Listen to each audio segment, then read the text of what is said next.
Air raid alerts have sounded across southern and central Ukraine in response to the latest missile attacks by Russia. Residents of the Ukrainian capital, Kyiv, were told to head to shelters shortly before midnight local time. The mayor said 5 people had been injured. This is the aftermath of a drone attack overnight in Kyiv. You can see the extent of the damage there. The southern city of Odessa has also been targeted. Russia has stepped up its aerial attacks ahead of an expected offensive by Ukraine. A Ukrainian general in Bakhmut said Russia had intensified its shelling of the devastated city too. Russia's Wagner Group boss says Moscow has agreed to his demands for more ammunition days after he threatened to withdraw his troops from Bakhmut. Russian troops and fighters from Wagner, a private military company, have been trying to capture Bakhmut for months, despite the city's questionable strategic value. Well, I spoke to our correspondent Hugo Bachega, who's in Kyiv with the latest developments. The air raid alert sounded before midnight, and it lasted for 3.5 hours. And we heard some loud explosions here in the capital. The authorities said it was because air defense was repelling the attack. Now, it was the 4th time that Kyiv came under attack in 8 days, and we had an update from the army saying that Russia had fired 35 drones, those Iranian-made drones that Russia has been using to attack cities across the country, and that all of them were intercepted by air defense systems. The mayor here in Kyiv said 5 people were hurt as a result of the attack. Some of them were injured because of debris that fell after a drone was intercepted.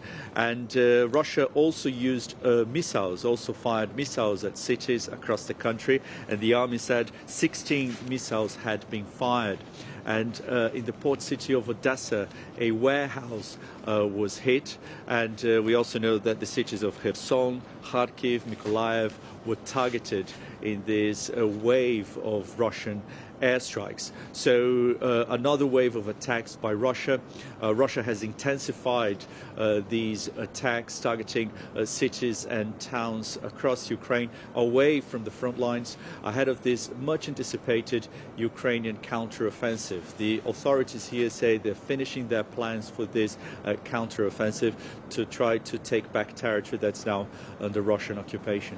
Okay, Hugo, as you've been speaking, we've been looking at images that have just been released by the Ukrainian armed forces of some of the devastation that's been wrought by these attacks.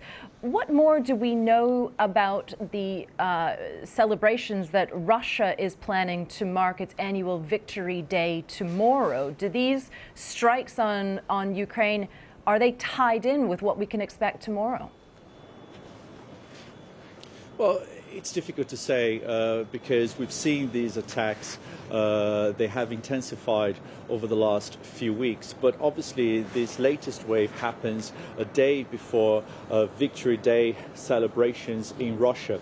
We know that a number of explosions, attacks have been reported inside Russia and also in Russian-controlled territory.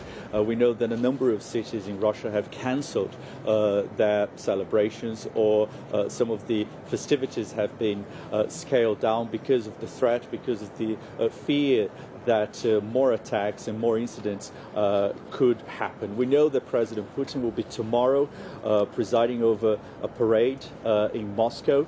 And obviously this is a big day for Russia. This is a day of big celebrations there in the country, a very significant day, a Victory Day in Russia. And again, these latest attacks here in Ukraine happening a day before that.